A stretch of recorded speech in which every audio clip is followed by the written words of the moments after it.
people in the city more aggressive.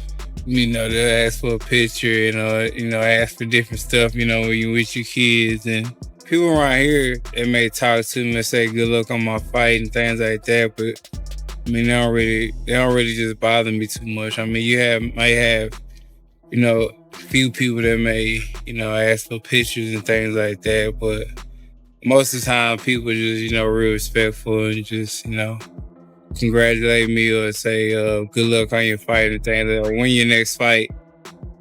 You enjoy your day, boss? Yes, sir. If nobody knew who I was and nobody approached me or even noticed me, then, I might be doing something wrong. And I wouldn't probably be on top or got world titles and stuff like that. So, you asked to be on top. This becomes with it. Even though you don't want this necessarily all the time, but it's part of part of being a champ. While fans and analysts continue to question whether Errol Spence still has any remaining ability in the ring, he's choosing not to engage with the doubters. Instead, each day brings him one step closer to July 27th. According to those close to him, his training sessions are making him more powerful, more precise, and more locked in than before. The connection I have with Dallas and Texas as a whole means a lot. Very few people in boxing right now can bring people to the Cowboy Stadium to come watch them fight. Everybody buying shoes and their best Saturday outfit just to come watch Errol Spence Jr. fight. It's something that I definitely dreamed of, but I never dreamed the magnitude that is happening now. Errol Spence has already shown plenty throughout his career. Still, anyone who truly knows him realizes he's far from content. Coming soon, another major fight is waiting for him in Australia. Everything's at stake. I have to show why I am one of the best fighters in the world. And the only way to get the ball rolling is with a dynamic victory, especially in my hometown. It's all about building his legs up, keeping his legs strong, especially later in the fight. Strong legs, strong foundation. This all helps. Had a long layoff with my eye injury. Had a long layoff with the car accident. I want to, show everybody that I'm back and I'm better than before.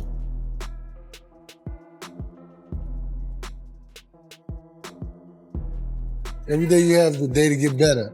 Most people skate by. You're not a skater then. If anyone believes Spence might even briefly consider underestimating Tim, they're missing the real story. His impressive climb came from a simple, consistent work ethic. That effort didn't stop back then. It hasn't stopped now, and it won't stop as long as this journey continues. If I didn't train as hard, it's gonna dawn on me during fight night. I'm kind of like a worry freak. It's only your fault when somebody exploits you and bring out that weakness that you already knew you had, but you didn't change the results. So better to do it now and not have to worry about your legs getting tired in the fight, because fight too late. I'm doing everything, training hard, sparring hard, running hard. I'm ready to fight come April 16th. I'm leaving no stones unturned. When the gym doors shut behind him, all the outside noise, the speculation, the skepticism, the never-ending debates about time off and ring rust fades away. None of it matters anymore. That's when the real grind starts. Long before the rest of the world even opens their eyes, Spence is already logging miles on the pavement. Every step builds the endurance he'll rely on when the fight pushes him into its deepest, most brutal moments. Humble, bro. Wing, humble. So we've been here for 7 weeks now. Me and Omar, we just train with Pedro. We take things quite simple. There's not much going on besides boxing. We live and breathe it. We get a text every evening and every morning about where we're going to be doing our training at what time, and then we just go by those routines. On the opposite side of the ring waits someone with a very different vision for tonight. As Errol Spence focuses on putting himself back together for his return, Tszyu has spent his time silently refining every last detail of his skill set, driven by the goal of turning this matchup into the night he finally makes his mark. Yeah, look, I think Pedro, he's a professional at what he does. He loves to win. 22 world champions that he's coached. So everything in his life revolves around victory. And it's sort of been come back upon me now. Like everything that we do has to involve getting to the top, getting back to victories, getting back to the belts. That's what our mindset is like. He's a real crazy type guy, but it works in a good way. And, you know, the synergy's great. Tim Tszyu! I think I just feel comfortable, man. Feel comfortable. It gives me reminders of why I started boxing in the first place, because of the love. And then when you see other professionals out there starting up and stuff like that, and what they have to do to achieve their dreams, it just gives you the same type of drive and same type of feeling that for the reason why you started. Working alongside Jeff Finish, Tszyu's training camp hasn't simply been about pushing harder. Instead, the approach has focused on training with more intelligence.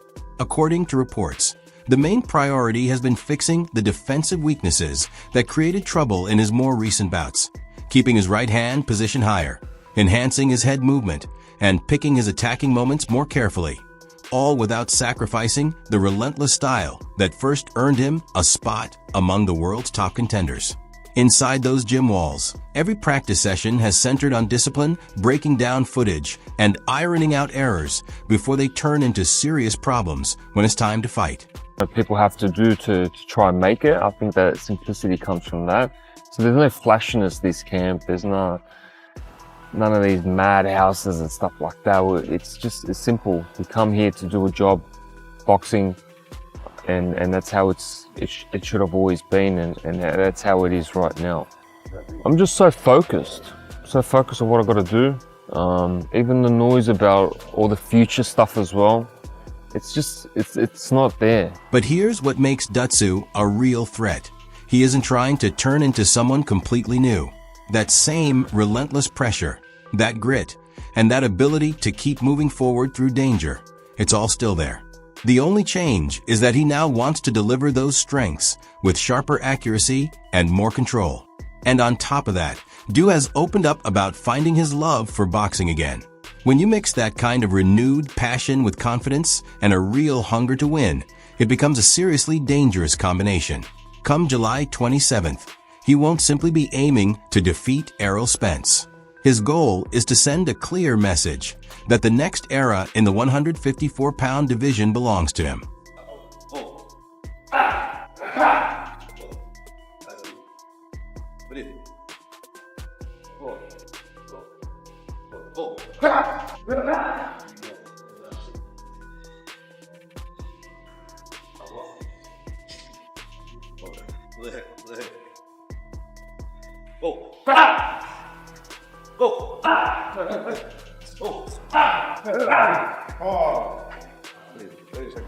And that's exactly why Tim Tszyu's training camp is so interesting to watch. On one hand, he's busy restructuring and sharpening his approach alongside Jeff Finish. Meanwhile, over on Errol Spence's side of the ring, the noise is building fast. Boxing icons are stepping up one after another to welcome him back into the main spotlight. When I sat and listened to Andre Ward and Roy Jones Jr., what caught my attention wasn't some over-the-top prediction or a flashy headline. It was something simpler: respect. Genuine respect between true fighters. But the biggest thing I gotta say that I love about Errol Spence is that Errol don't want no easy fights. Errol don't want to fight guys that are nobody. He AKA no tune-up. No, he don't want no tune-up. He tune-up. wants challenges. You understand me? He wants challenges. And for him to challenge a person like Tim Tszyu, when Tim Tszyu has been regularly fighting for the last 3 years, he's been not doing much. That says a lot about Errol, but that tells you exactly how much fight is still left in Errol. Roy, in particular, spoke like someone who truly grasps what Spence is walking into, because he's been through enough of boxing's highest highs and lowest lows to know that true comebacks aren't posted online. They happen when the voices of doubt get louder, and you somehow keep pushing ahead anyway. That's exactly why I paid close attention when Roy kept pointing out that Spence could have picked a softer opponent. Yet he chose Tim Tszyu instead. That choice speaks volumes. No matter who you're rooting for, Spence or Tszyu, no one can say Errol is hunting for easy paths. After 3 years away from the ring, he's returning to face a dangerous, active fighter on his home turf. That's not the move of someone chasing a safe payday. That's the move of a fighter who's putting everything on himself. Is a guy who's always coming to the party to dance. He don't have time to play no games. And you gotta love that about Errol. He's always been that guy, even in the amateurs, you know, and I've always had respect for Errol Spence because he's a real fighter. You know, he's not a guy that talks a lot, but he brings a big stick to the battle. And you know, when you deal with Errol Spence, you got to bring your lunch pail because he's going to bring it and he's nothing to. But Roy isn't pretending the situation is perfect either. He fully understands that time away from competition tends to hurt most fighters. He's even admitted he'd personally want a few warm-up bouts before a big return. And that honesty is exactly why his respect for Spence means something. He's not overlooking the difficulty of the task. He's just pointing out that Spence still knows who he truly is as a fighter. And honestly, that might end up being the biggest unknown heading into July, not whether Spence can still perform. We already know he's capable. The real question is whether the man who walks into that ring in Australia still carries the same relentless pressure, sharp timing, unshakable belief, and that ruthless fire that once made him one of the most feared names in boxing. Tszyu is fine-tuning his tools. Spence is chasing a second chance. Roy sees danger. Ward sees a golden chance. And somewhere in the middle of all that, we're looking at one of the most fascinating comeback stories boxing has delivered in a very long. Equally respect him for taking this chance and taking this risk because it's a big risk. But oh boy, if he can pull it off, if he can come back and look anything close like himself, psychologically, mentally, physically, it's going to be a beautiful thing in the sport because when Errol Spence is boxing is in a better place. So Errol, welcome back, brother. We're excited to see you. Not long. And that's where Greg Hackett's perspective adds another interesting layer to this entire Spence comeback story. While Roy Jones leaned into the respect side of things and the danger of diving straight into a tough fight, Greg approaches it from the trenches, through the lens of a fighter's mindset. What stood out to me right away was that he showed zero concern about whether Errol still has the drive. If anything, he seemed sure that Spence's headspace is exactly where it should be. And honestly, that counts for more than most people realize. Sure, skill is what pays the bills, but your mindset determines whether you even bother showing up to cash that check. Greg keeps bringing up how Spence has been carrying himself lately. The attitude, the intensity, the refusal to be friendly leading into a fight. You can tell he's watching someone who has mentally checked back in. At the same time, I respect that he didn't go full fan mode and pretend this is the exact same Errol from 5 years ago. He admits there are real questions. And honestly, we all have them. But I know his mentality is, you know, I got work to do. So, y'all, you know what I mean? When Tim Tszyu said, well, you didn't even want to shake my hand, you know, I don't got to shake your hand. Right? We get ready to fight. That let me know that Errol Spence is in the right state of mind. He understands he got work to do, pain to put in. You know what I'm saying? I like it. I think Tim Tszyu is looking at it like a lick, like he think Errol is right. I don't think so. Nobody outside of that training camp truly knows what his reflexes look like now, how his timing has held up, or how his body responds when the real pressure hits. But then Greg offers what might be the most grounded take yet. Neither man is simply going to run through the other. That distinction matters, because some fans are acting like this fight has only one possible ending. It doesn't. Tim Tszyu isn't flying in just to play a supporting role in someone's comeback story. He's walking into that ring believing he can shut the door for good. On the other side, Spence carries himself like someone who spent years fighting internal battles and eventually decided he wasn't finished. Put those two mindsets together, and you've got something dangerous. Greg's point about intelligence being the real difference maker also stayed with me. Not punching power, not toughness, not reputation. Whoever fights smarter on that night will probably walk away with the win. And if that ends up being true, then we might be looking at 12 rounds of high-level problem-solving wrapped up in what looks like a street fight with boxing gloves. That's exactly why this matchup keeps getting harder to call every time someone new talks about it. Tim got to come out and be aggressive with a jab and not getting caught up in little arguments where they going back and forth with each other. You know, if they sitting there trading back and forth, they either one of them got a shot. But whoever's being a little bit smarter than the other, I think has a chance. I think that's how this fight goes. I don't think Errol Spence just going there and just bully Tim Tszyu. But I think it'll be spots where he could play bully. Right when Greg Hackett made the case that neither fighter can simply step into the ring and take control without facing serious consequences, Keith Thurman jumps into the discussion with a viewpoint that somehow makes the whole matchup feel even harder to predict. What grabbed my attention wasn't just that Thurman called it a 50-50 fight. It was how he arrived at that conclusion.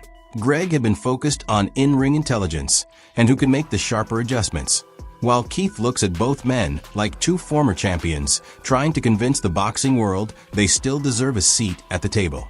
That's a risky setup. Keith keeps coming back to the biggest unknown in this entire matchup. No one truly knows which version of Errol Spence is actually going to step through those ropes. And honestly, that's the question worth $1 million. We can break down training clips, punch mitt work, weight cuts, and gym gossip all we want, but until that first bell rings, it's all educated guesswork wrapped up in confidence. At the same time, Keith isn't exactly giving Tim Tszyu a free ride either. Tim Tszyu staying in motion benefits him, but the pedigree and being an Olympic boxer, just different overall things that favors Spence. But it's a solid 50-50 because they both just have some questions that need answers, and we'll get our answer come July, for sure. He brings up something that a lot of people conveniently overlook.